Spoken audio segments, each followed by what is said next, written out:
Welcome, and thank you for joining Summer Readiness 2021 Enhancement Training, part number 2. Before we begin, please ensure you have opened the chat panel by using the associated icon located at the bottom of your screen. Note that all audio connections are muted at this time. To submit a question, select "To Everyone" from the drop-down menu in the chat panel. Enter your question in the message box provided and send. Alternatively, pressing #2 on your telephone keypad. You will hear notification when your line is unmuted. At that time, please state your name as well as your question. If you require technical assistance, please send a chat to the event producer. With that, I will turn the conference over to Cynthia Hinman. Please go ahead. Thanks, Marco. Good morning, everyone. Welcome to today's training, which is the Market Enhancements for Summer 2021 Readiness, Part 2. The Part 1 session was hosted by my colleague, Radha Madrigal, and the presentation is on the website if you want to take a look at that, and the video may be posted already. If not, it will be coming. So this presentation is going to cover the part of the summer readiness enhancements that was not covered in the previous session. So again, my name is Cynthia Hinman, and I'm going to guide you through today's training. And I have a number of experts, subject matter experts here to help answer questions if needed. So let's begin.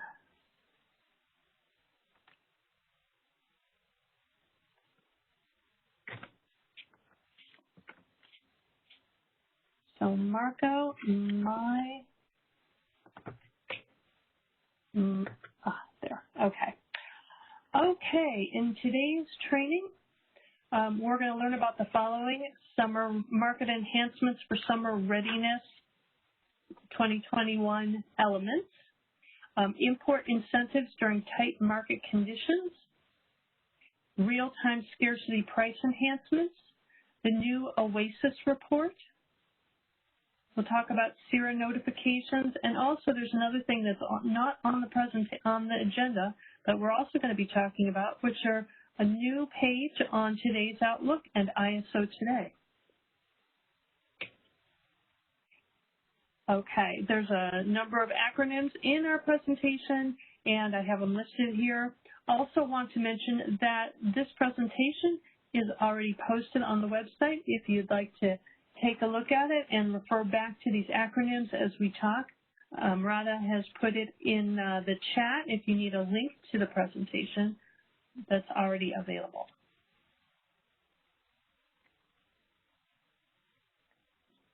So we're going to talk about our first topic, which is the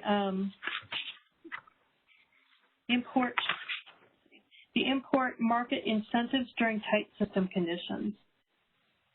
So during normal system conditions, hourly block imports will continue to be cleared in HASP. So currently, hourly block imports are cleared based on their hour-ahead scheduling process schedule, but they're settled at the FMM prices, the 15-minute market prices. That's not changing during normal system conditions. However, during very tight system conditions, the ISO will provide bid cost make-whole payments for real-time hourly block economic imports. So what is eligible for this? Real-time market import amounts that are incremental to any import amount scheduled in the day-ahead market, and real-time market import amounts that are the result of an export scheduled in the day-ahead market and then reduced in the real-time market.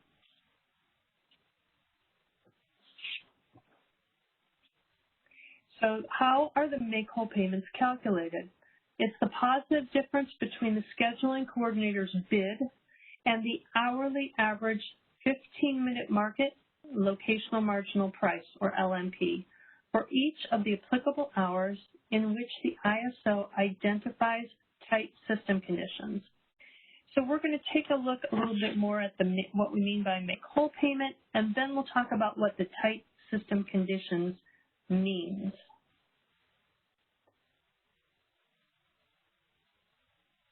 So hold on just a second.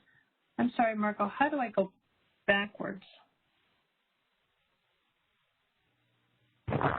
If you scroll to the left, there's a toolbar that will appear, or you can use page up and page down. Okay, great. Thank you. How are the make-whole payments calculated? It's the positive difference between an SC's bid price and the hourly average FMM locational marginal price. I already went through that slide, so let's go to the next one.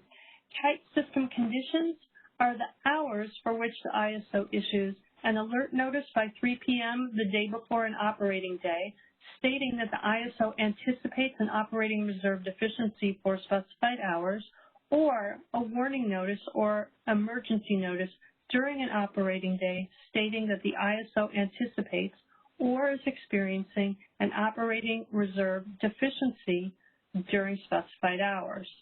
So if one of those two conditions exists, that will be a signal for tight system conditions, which is going to then activate these new rules. So let's look at two examples. We're going to assume that there are tight system conditions. So here's our first example. Scheduling coordinator submits a two-step bid. First, from 0 to 50 megawatts, they're bidding $100 if the price is $100, and from 50 to 100 megawatts if the price is $150 per megawatt hour. So that is their bid. The HASP runs the hourhead scheduling process, and the price is $175 per megawatt hour. So the SC's import bid is accepted, and they're scheduled for that 100 megawatts. Then the FMM runs, and there are the 4 15-minute prices that result. So in the first 15 minutes, the price is $85. In the second 15 minutes, $85. And in the last two 15-minute intervals, the price is $95. So the average price is $90 per megawatt hour. The calculation for the make-whole payment is 50 megawatts from that first step times the $100 per megawatt hour, which was their bid, minus $90 per megawatt hour, which was the average FMM price. So that was the first step of their import bid. Then we add on the second step. So that's another 50 megawatts, and that times the $150 per megawatt hour of their bid minus the $90 per megawatt hour average price in the FMM. If you do that calculation, you're going to come up to $3,500 and per 100 megawatts, so that's $35 per megawatt hour. Let's go through another example. So here's a second example. Now this scheduling coordinator has a 100 megawatt export scheduled in the day-ahead market. They're going to rebid their export in the real-time market, and their bid is for all 100 megawatts, $100 per megawatt hour offer. The HASP price in this example is $130 per megawatt hour. So the scheduling coordinator's export is now reduced to 0, and it looks like a 100 megawatt import. We have the same FMM prices as we did in the previous example. So the average price, again, is $90 per megawatt hour. And the calculation for the make-whole payment is the same. So it's the 100 megawatts that they were reduced by, or looks like the 100 megawatt import, if you will, times their bid price of $100 per megawatt hour minus the average price for the 4 FMM intervals of $90 per megawatt hour. That calculation comes to $1,000 or $10 per megawatt hour.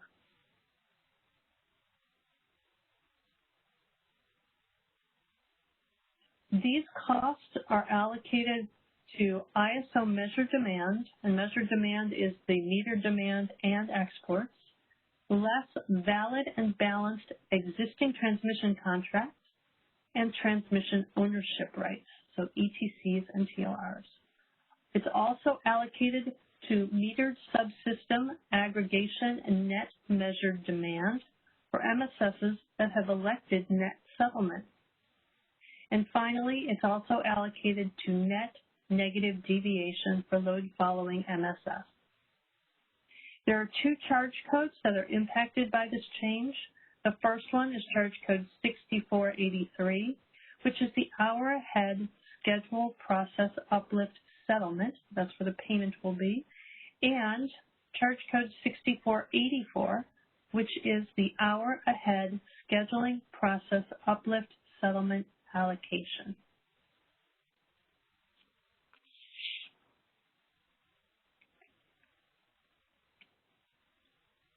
Some other key points I'd like to mention.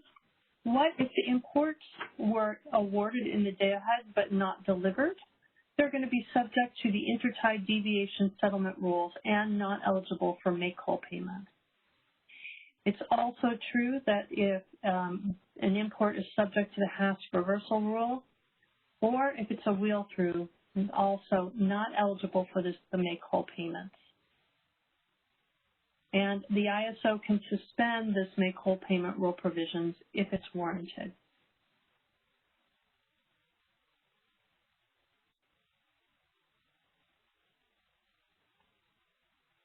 Okay, that is all I have on that, and I am going to open it up for questions in the queue on the phone, and then we'll look at the chat.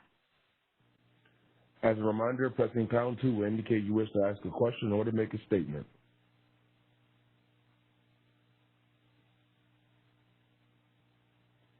We have no questions at this time. Okay. Looks like we have some questions in the chat. So let me scroll up here a little bit. Okay, first question. How, when will the ISO notify market participants when the tight system criteria be met? Will there be an after-the-fact report showing which hours qualified? Can I, Luis, do you have an answer for that question, potentially? Hi, this is Luis. Sorry, can you please repeat that question? So the question, it's in the chat, and it says, how or when will the ISO notify market participants that tight system conditions, the stage 2, et cetera, will be met? Will there be an after-the-fact report showing which hours qualified? So as far as the settlements are concerned, we actually created a new build determinant. It's a flag of a value of 1 that indicates for specific hours if it's been determined to be a tight system condition hour. So in your settlement statements, in your build determinant files, you should be able to find that specific flag, and you would see a value of 1 for every interval that is deemed to be in a tight system condition. I'm not quite sure outside settlements, and maybe someone else from the panel might be able to answer this, if it's provided through, a different API as a notification for market participants. But as far as settlements, yes, we do publish that specific build determinant.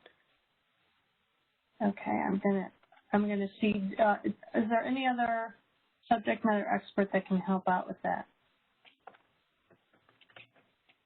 I'm texting one of them. Hi, this is Greg. Typically we do have these kind of things go out to Oasis, but I'm checking to make sure that we have planned for that. Okay, so maybe we'll check back on that and see what we've got, if we have anything scheduled as far as an Oasis report for that. Okay, next question. Hopefully that's a real-time notification. I'm not sure what that means. So if you want to expand on that, that would be helpful. It will be, if we are in a stage 2, there are alerts, warnings, and emergency, the AWE notifications that I would imagine that you would get if we were in a stage 2. The next question is, will charge code 6484 also be allocated to EIM exports? Luis? Hi, this is Luis. Yeah, no, this is only going to be allocated to ISO DAs, so not to EIM entities. Okay. The next question is, what counts as warranted for suspension of payments? And I think you're talking about the point that I made, that the ISO can suspend make-whole payment rule if provisions are warranted. And my notes say that if the ISO assesses that there are adverse market outcomes resulting from that rule based on the effective trade date. So if there are adverse market outcomes, then we could suspend that. All right, and that was the next question. But are there market notification requirements? Can anybody help me with that? Is there going to be a notification if we suspend the make-whole payment rule?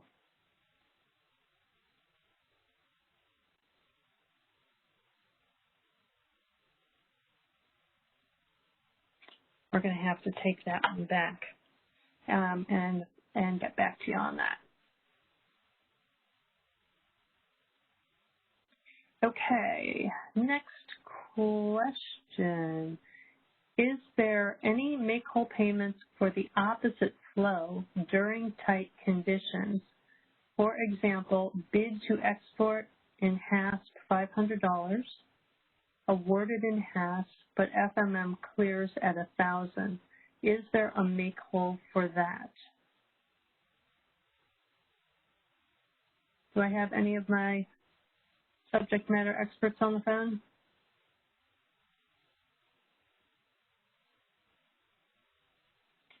My apologies. We're going to have to get you an answer for that one too. Adverse market outcomes.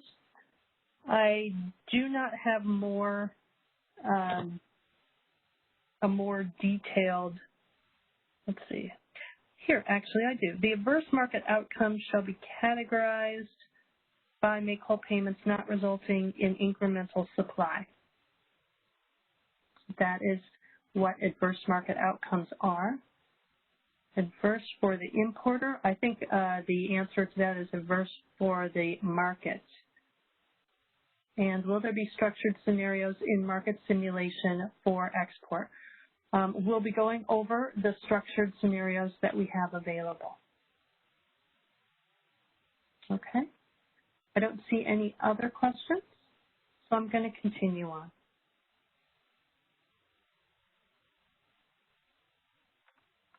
The next topic is the real-time scarcity price enhancements. Why is this being implemented? What was the problem? So here's what we were finding. During stage 2 emergencies, when contingent reserves are released and their energy bids are added to the market, it may lower the price that clears the market. And that gives the wrong market signal when actually we need more generation. So we took a look at that, and here's our proposal. So we're going to price energy at the energy bid cap, that is from generation the ISO is releasing from contingency reserves to serve load. So we're going to release both contingent and non-contingent operating reserves at the bid cap price rather than at the bid cost. And these bids have to clear the market to set the price. This is only going to occur when we're in the stage 2 emergency and the ISO is arming load. What we mean by that is that that's the process where the ISO system operators inform load-serving entities to make all preparations necessary to be able to drop load in a controlled manner if a generation contingency were to occur.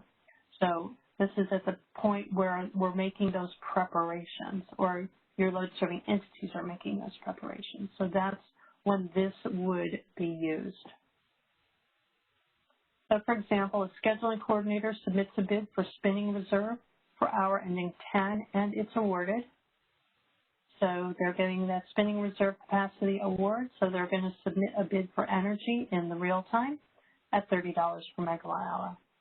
Then a stage 2 emergency is called, and we're going to be arming load for hour ending 10. The scheduling coordinator's bid is set at the bid cap instead of that $30 per megawatt hour. That is the end of the presentation for that one. Marco, can we see if there are any questions in the queue?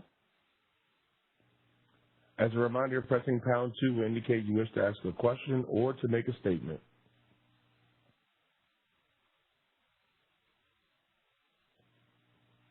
We have no questions at this time. Thank you.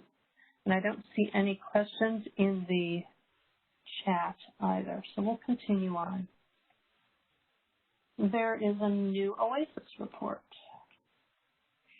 So this was, I believe, a stakeholder request to calculate and publish gross import and exports by intertie or the ISO Balancing Authority area. It reports the import and export schedule breakdown by intertie and by direction for the day-ahead and real-time markets. Now, we don't have the final version of that report yet, but I did get a draft version, so it might not look exactly like this, but here's what we have today. So this is the schedule by tie report, and you can see it has the tie, Malin 500 in this example. It has the direction, whether it's import or export, and the operating interval. Additionally, it will then show the schedule by tie for each hour of the day, or that interval.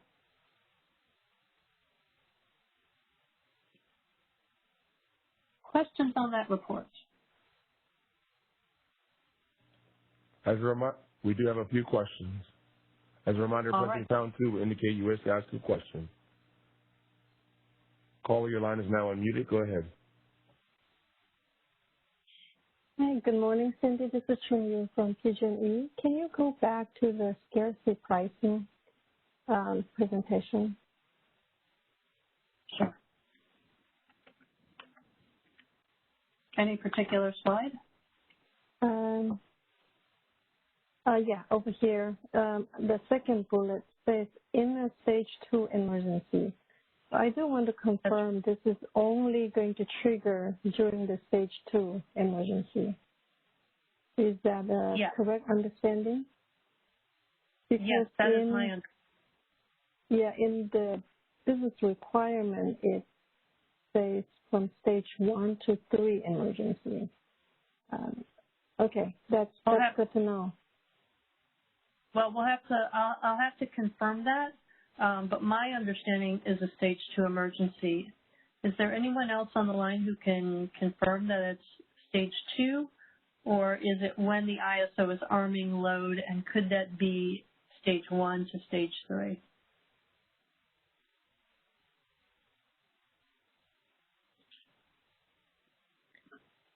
Chun-Yu, we're going to have to, my understanding is it's stage 2, but if that conflicts with the BRS, we're going to have to look at that and get back to you. Thank you. Just to confirm. Okay, I'm looking to see if we will. All right. You did have another question on the line. All right. Caller, your line is unmuted. Hey, this is Michelle Keeter from the CPC. I just want to confirm that it's just not just the business requirements. You would obviously go back to your tariff filing and proposal that was approved by the board regarding the stage 2 emergency, right? That is absolutely true. Okay, thank you. So my question is about my real question though, is about the report. Can you go forward to the page? Sure. Let me go down to the... Okay, a couple of questions. So first of all, are you going to show this for all market processes or TD? For all market, I'm sorry, could you repeat that?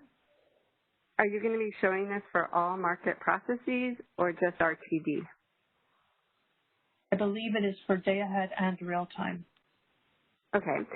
And then, so also on KISA's website, they show net imports.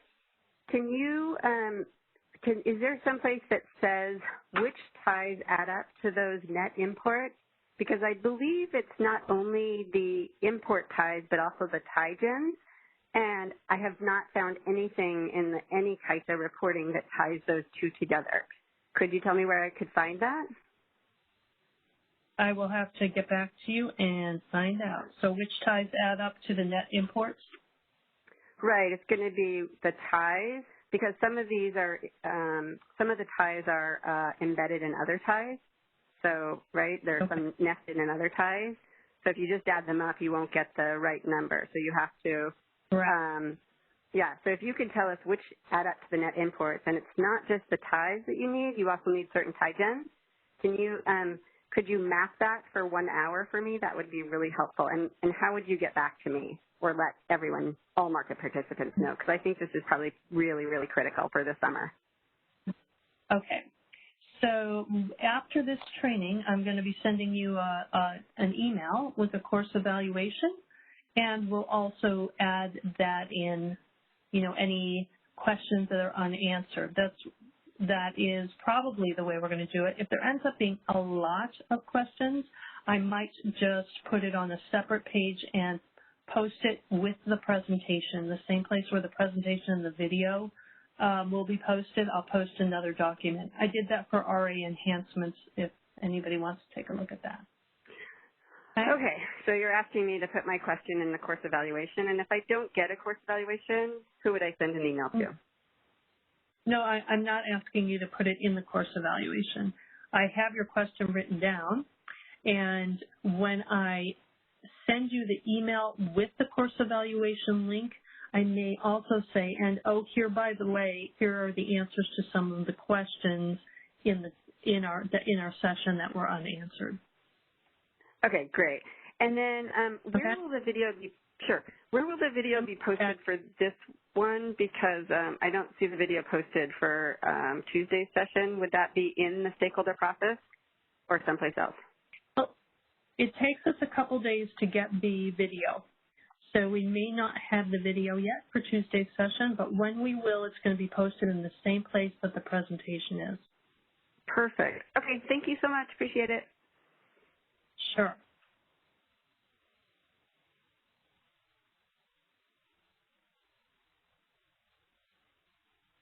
Marco, are there other questions in the queue? No further questions at this time. Thank you. So there are some questions on the chat. Let's see, where do they start?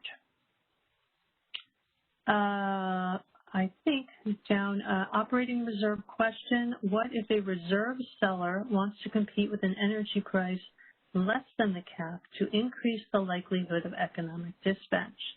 How are resource dispatches allocated if all reserve energy is now priced at the cap? Do I have a subject matter expert on the phone, or if you're in the participants, can you please raise your hand so that we can open your line?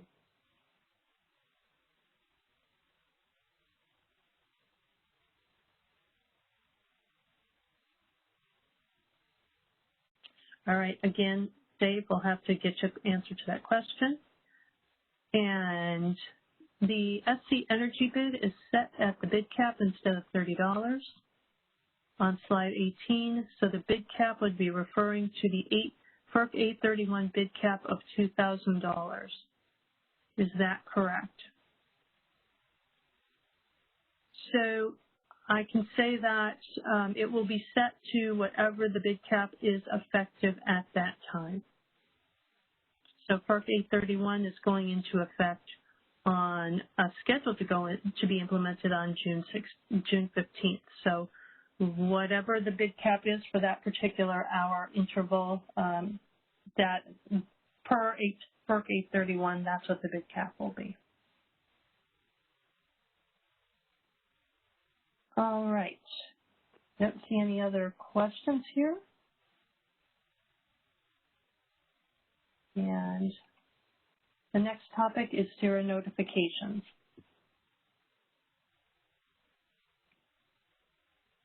So the local regulatory authorities are going to receive an automated email from the ISO if one or more of the load-serving entities, have a late or missing RA plan. It includes the annual and monthly plans. So for the annual plan, they're going to get a notification that's going to be sent out 60 days prior to the start of the year. And for the monthly plans, they'll get notifications that are sent out 43 days prior to the start of the month. So this is just an example of what the wording might look like. To the LRA contacts, which we have at the ISO to send to, we're going to send that from the ISO to notify you that one or more of your load-serving entities have some missing or late plans for whatever month or whatever year is appropriate. And please access the following URL for more information, and then it will have a link to SIRA for that. Also, and I don't have a snapshot of this in SIRA, there's going to be a new checkbox. So SCs of LSCs that have an RA obligation, but it's not committing RA capacity for the month, will have a checkbox in SIRA to note their situation in lieu of submitting a blank RA plan. So that's an enhancement. So that includes those that currently submit blank RA plans because they have RA credits. So just want to let you know that checkbox is going to be available. You're going to look at it. Let's see here. In SIRA, can't remember, it's under the RA plans though. Questions on that? As a reminder, pressing pound 2 will indicate you wish to ask a question. We do have one question on the line. Caller, your line is now unmuted. Hey, this is Michelle Keita from the CPUC. Can you go back to that last page, please? Yes. Can you explain to me under what circumstances an entity would have a blank RA plan? Maybe you have to answer the question. I believe if, let's say, their RA is submitted over more than 1 month, I believe that could be an example. If others have examples, that would be helpful as well. Yeah, because here you say because they have RA credits. Yeah, hi Michelle, this is Abdul. The most common case is when an LSC have enough credits to meet their obligation, where they, if you count all their credits, they don't have anything left to show capacity for.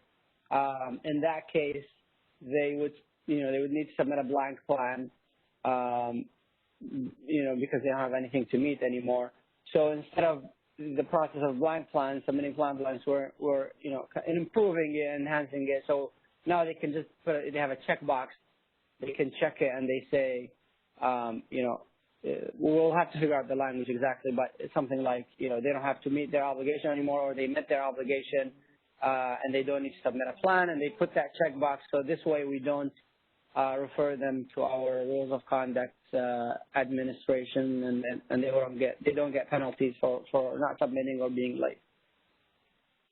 Okay, but let me understand. Does this interact with PRR 1280? I mean, can you just do this because you have, LD credits that cover your entire load? PRR 1280, it depends. So if PRR 1280 is on hold right now, so people can use credits, and that's why this is more of a possibility where they don't have anything left to meet with RA capacity. If it goes back in effect and we stop credits, then this will probably use less. I can't think of a reason why they would need to use this this checkbox if we go back to enforcing the no credits rule. Maybe if they have enough RMR or CPM credits from the CAISO where that met their obligations, that could be a scenario even if we reinstate PRR 1280. But it's just a cover-all kind of scenario. If they have a submission that they met their obligation, they don't need to submit a plan, or their plan is blank, so they have to submit a plan to the CAISO. It's kind of the way they've been doing it is through City, because we don't accept blank plans in SIRA.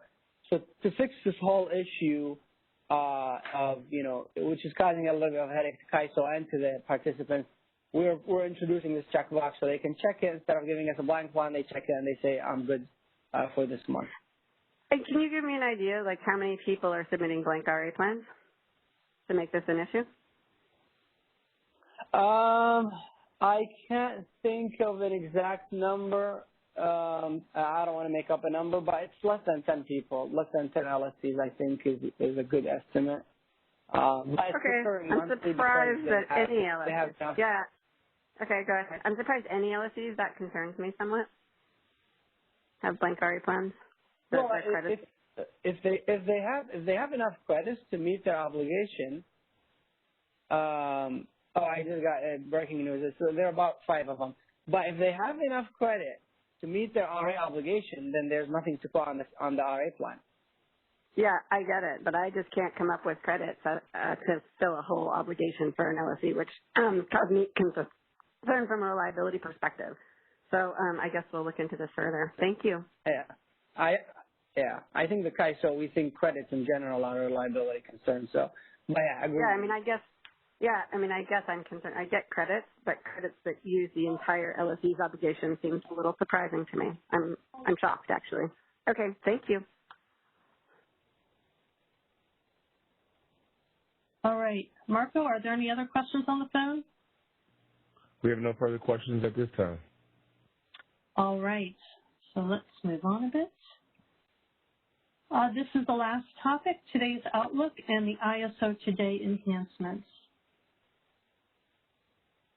So we're going to have a new page on our today's Outlook and our ISO Today with 2 new charts. One is the Resource Adequacy Capacity Trend, and the other is the Resource Adequacy Capacity 7-Day Forecast Trend. I don't know what the name of the page is yet. We're still figuring that out. There are new charts. The new charts display demand and net demand with daily Resource Adequacy Capacity Forecast, daily Resource Adequacy Capacity and our daily net RA capacity forecast, and also the reserve requirement. You're going to see that on the mock-up that I have, but it's actually coming in the next version. It won't be available in June. So these are some drafts of these reports. So here's the first one. Again, this is not finalized. This is a draft. So just for you to take a look at. And originally, of course, we have in the big picture, we have the demand curve that we've had on our today's Outlook before, and we're going to be adding those reserves. But again, that's going to be in the next version. And then we put the gross load and net load in one chart here, so that's also something that was requested. And before, we did not show the supply on the same slide, so on the same chart. So now this chart has the gross RA capacity and the net RA capacity. Net RA capacity is gross minus the solar plus the wind. So this is a daily report, and the users can download the data. So this is the daily report, and then the next report is the 7-day forecast trend. So it's looking out 7 days. Actually, by the way, on the previous report, that's going to be updated twice daily. This is looking out 7 days from today, and the data is going to be available before 9:30 in the morning, before the close of the day ahead market, and the history for this will be maintained for 3 years. So this is what these 2 reports look like.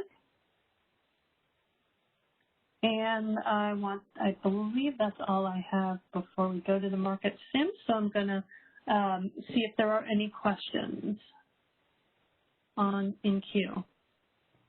We do have a few questions. Caller, your line is unmuted. Hey, this is Michelle here from the CPUC. I'm just trying to understand how you're going to do daily RA capacity. So let's example. As you probably know, for solar, a solar resource can have a 100 megawatt Pmax. It could have an NQC value of 15 megawatts, but in the middle of the day, it could be generating 80 megawatts. What are you guys counting in this? Michelle, this is Abdul. We're going to count the shown RA number. Now, the shown RA number is a static number for each day, and for internal resources, actually the same number for the entire month. So we're going to use that shown number as the daily, that's what we're calling it, daily RA capacity.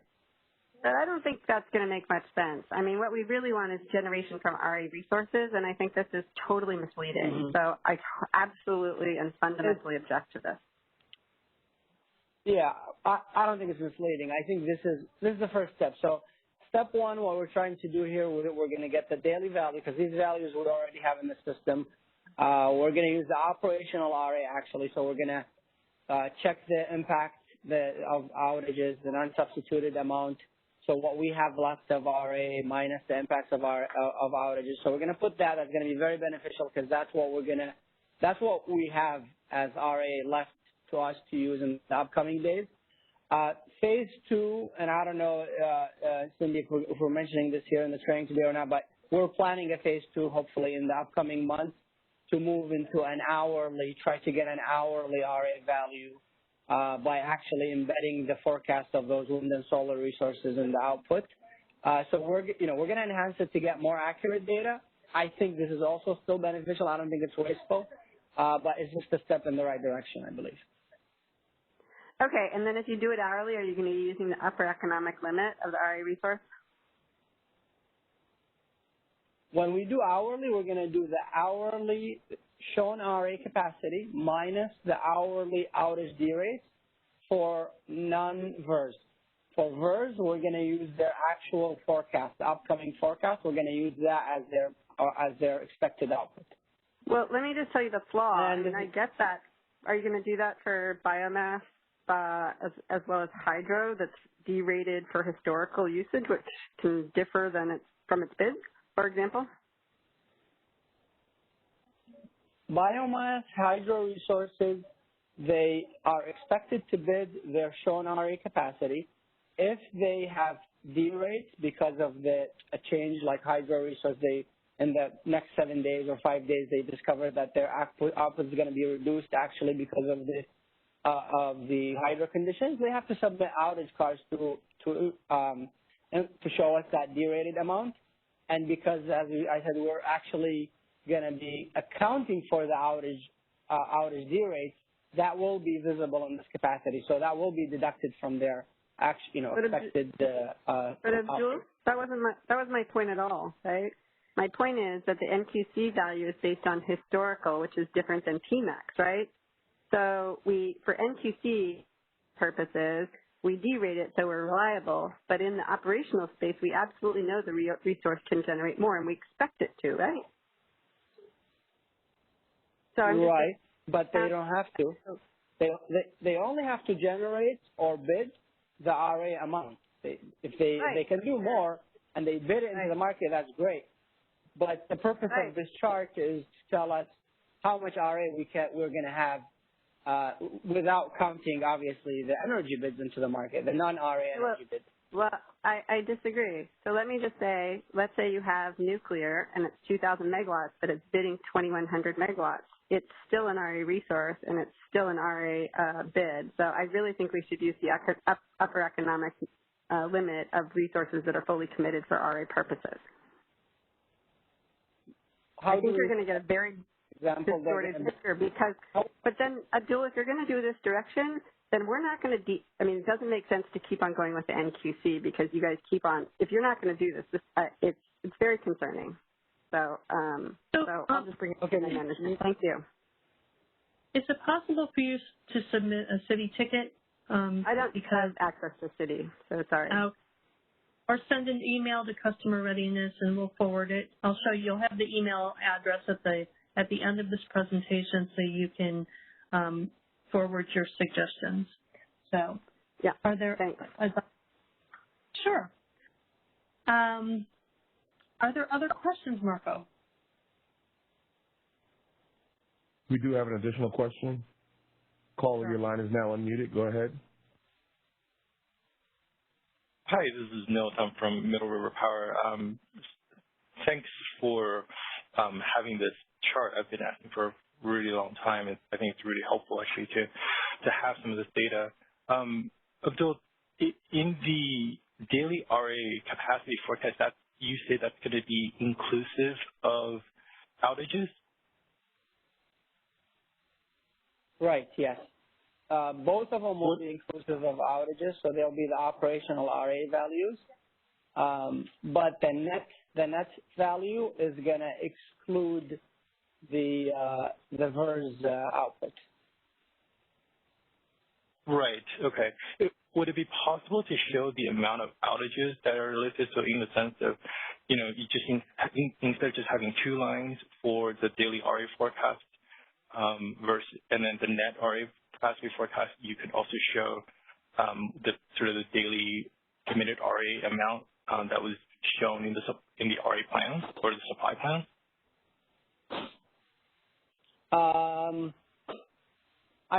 Theoretically, it's possible. I guess we didn't see we didn't see a benefit of it because we already know that the capacity is derated because of the outages. That's probably why. Initially, we were going to do that. No, we're going to just put the RA amount, show an RA amount. But then we said, hold on, we have the operational RA, and it's more accurate because it's actually reflecting the outage years. So that's what we went with. But I can suggest if you think there's benefits in showing the shown RA amount, we can go back and ask our management to see if it's something, or IT, if it's feasible to actually put that in there too. Can you submit a city ticket suggestion? I also don't have city access right now. But this is something I think would be great for like the RA CPG group to discuss, and talk about what the ISO is providing publicly as far as data goes. Okay. Second question is, would it be possible to highlight how much sort of the RA requirements are on a monthly basis? Because that's kind of a little bit of a unknown, relative to this forecast.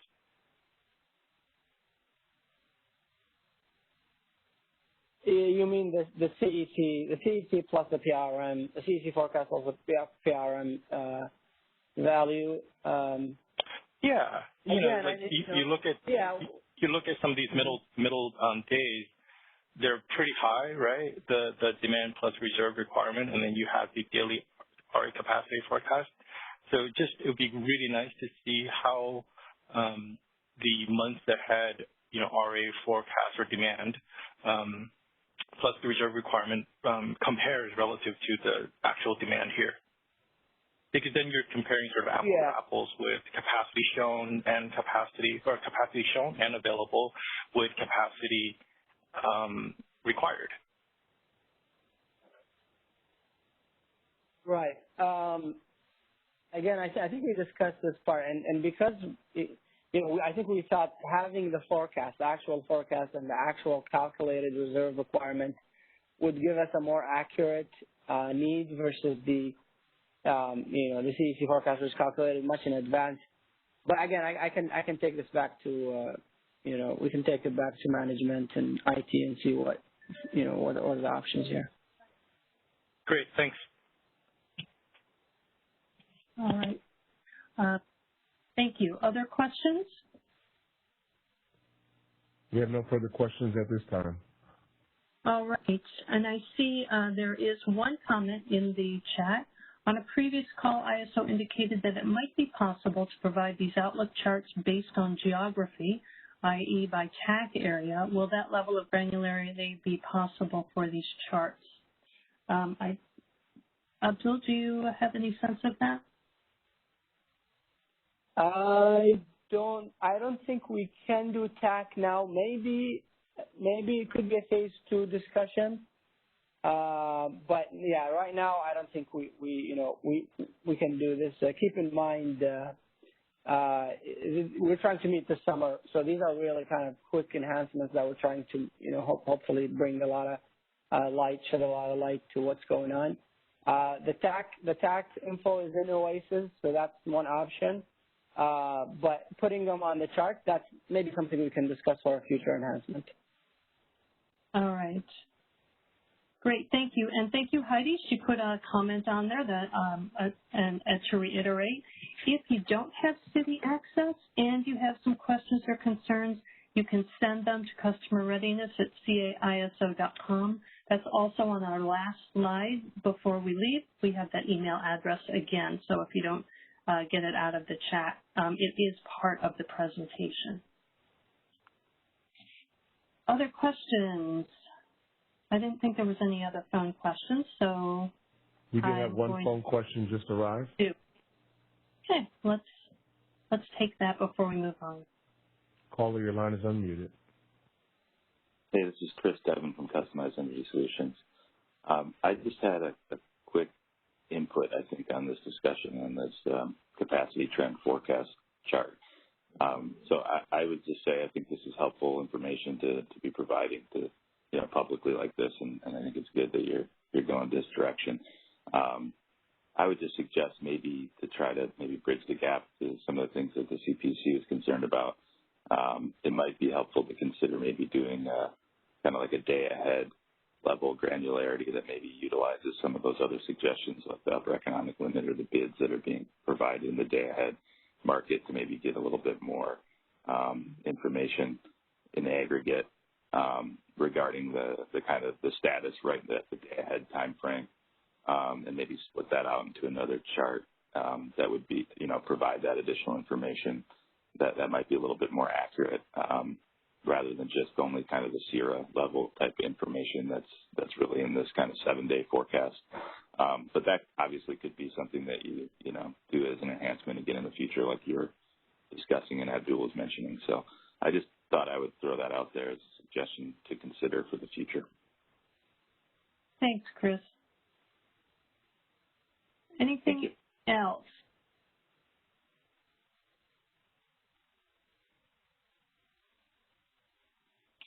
Marco, there's nothing else on the phone? We have no further questions at this time. Great. All right. So we will continue on. We're almost done here.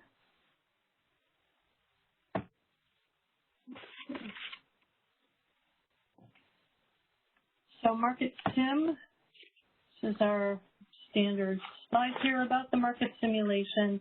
So you need to register for the summer readiness, the very last bullet there. If you want to register, you need to register by May 6th, 2021. The market simulation structured scenarios provide customers with the ability to preview and test new functionality. So I highly recommend participating in the market sim to test all these things out. We have a couple of scenarios, and in this portion of covering the topics I talked about today, there's other scenarios that were part of Radha's presentation. Again, you can find these on our website and the release planning, or you can look at it in our training. So the first scenario is for real-time import and export market incentives during tight system conditions, and you can read through what that process will look like. So we're going to verify ultimately that makewhole settlements for real-time imports and exports are proper and occur as they should.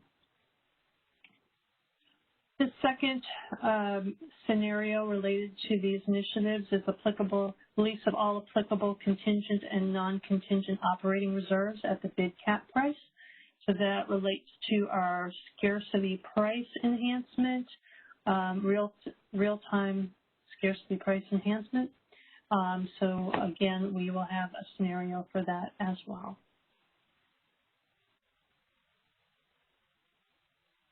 Are there any final questions?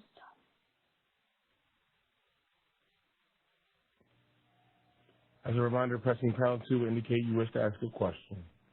We do have a few on the line. Caller, your line is unmuted. Go ahead.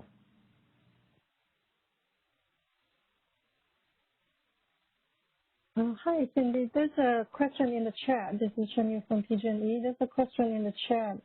I ask you to clarify one more time how the daily net RA capacity forecast is calculated. Can you please clarify that one more time? I'm sorry, what is, I must have missed it in the chat. How what is calculated? Yeah. The daily net RA capacity forecast. So Oh, the question is right before the last second question in the chat. Okay. I don't see it. I have a couple others. You're asking how the daily RA capacity forecast? Right, the daily net RA capacity. The daily net RA capacity. Abdul, can you help with that? Yeah, the daily net is operational RA, which is RA capacity minus outage due rates, minus the RA capacity from VERS.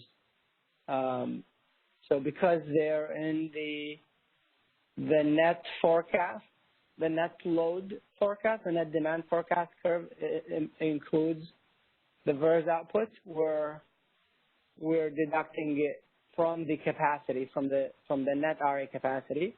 So the comparison would make more sense this way.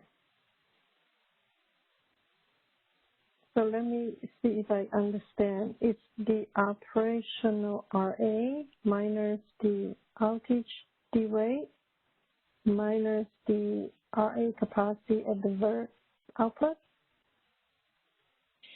Not exactly. So operational RA is RA, shown RA capacity, minus outage due rates. So that's what operational RA is. We're using this for both of them.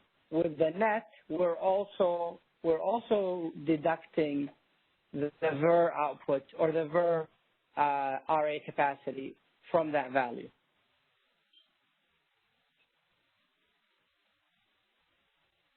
Is this formula, is it written somewhere we can look it up? It is, I think it's in the BRS. I don't know, Cindy, if it's in the external BRS, but it's probably in the, I would have to guess it's probably in the, I'm pretty sure actually it's in the BRS. I just searched, I don't think I see it right away, but if you can send it to me, that would be very helpful. Thank you. Okay, thank you. Are there any other questions on the phone? Yes, caller, your line is now unmuted. Go ahead. Hi, this is Noah Tong from Middle River Power again. Since we're on this slide, could you talk about what the difference is between the sort of this cross-shaded section is above the demand plus requirements? So the shaded area, that is going to be the reserve requirement. And again, that's about 6%. And again, we're not going to have that in this release coming up, and that'll be in the, hopefully in the next release of this, this chart. I see. Okay. That's helpful. Thank you. And then follow-up question on the other portions of the load and exports and wheeling priorities. Will the ISO be doing a training for that and or using market sim at this point to do market sim on that aspect? I can tell you that we were planning on doing training on it before it was kind of moved out. So I suspect that we are going to do a training on it, and Radha, maybe you can confirm that. And as far as market sim, I am not sure. So if anybody can help out with those answers, that would be great. We'll have to take a look at that. This is Radha. We'll have to take a look at that and set a date now that we've got this in place. A date for the training. And we'll hear more about that, Sim, and I suspect you can probably ask about that on the market sim call. See if they have any anything that they're planning for that. Yeah, I guess from what I'm hearing is that the ISO isn't expecting to market sim that portion at this stage. I will call into the market sim call this afternoon. Thanks.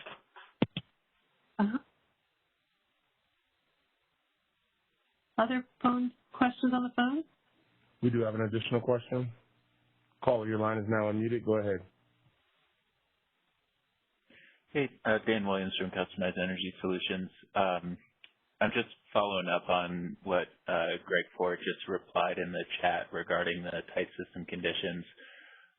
So I get that, and I'm glad to see that will be very specific information in the settlement statement. But I think for market participants to actually incorporate this into their interaction with the market, which I think is the CAISO's entire intent of this, is to compel supply into the market, with market participants being able to know ahead of the fact that they're going to be eligible for a make-whole payment. There needs to be very clear communication to market participants on a forward basis of which hours will be eligible for the make-whole payments. And if I don't know what type of a report that would take the form of, or what type of sort of verification there would be that a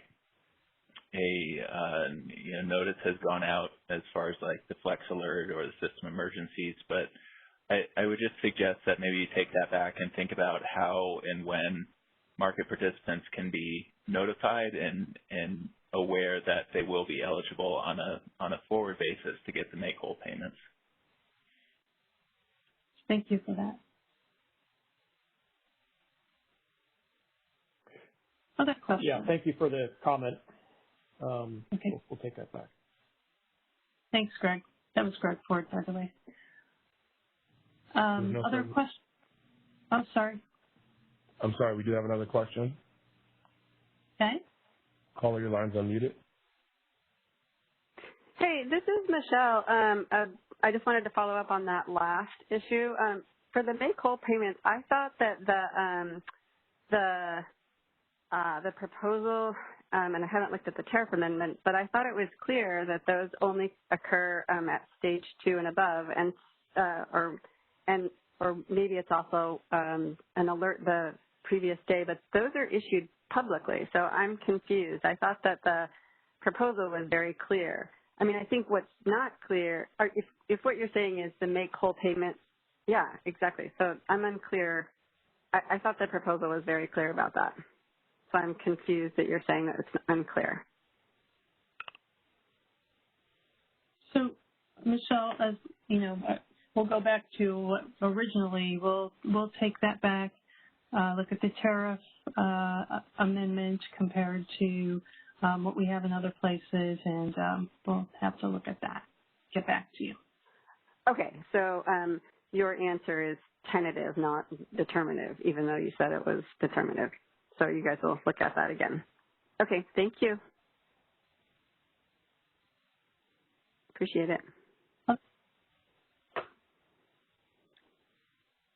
Sorry, did I interrupt someone?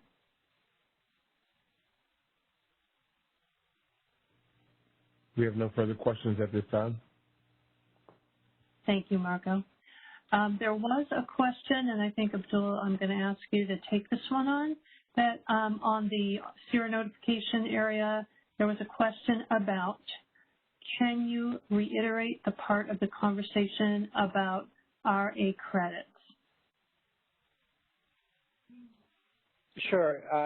Basically, so today, LSCs that have met their obligation using credits, if they had more credits than their obligation, then they would have nothing left to show us RA capacity for.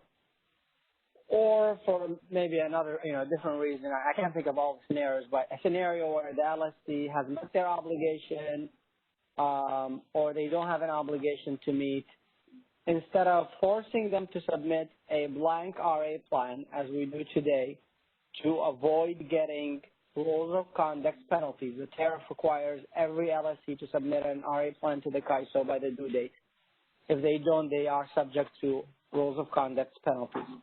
So instead of forcing them to submit blank plans, now we're just giving them a checkbox in SERA where they can check it instead of submitting a blank plan. Okay, Ian, I hope that answered your question. Let's see. Then there was a response to Greg about the tight system conditions. How are participants, so the market won't actually know there are tight system conditions in real time. How are participants supposed to know how to react to something they're not aware of? I suspect we need, I don't know, Greg, do you have an answer for that? I don't know that. No, I'm just trying to get some clarification on how we're implementing it. So, yeah, I'll try to get something before the end of the training, or if not, we'll respond. Yeah, we'll make sure that the answer, we will send you something either in the email to you, or I'll post something separately, as I mentioned before. All right, next question. Please reiterate the conditions which allow for make-whole payments of hourly block resources in real time. Okay, well, we can go back up to that slide.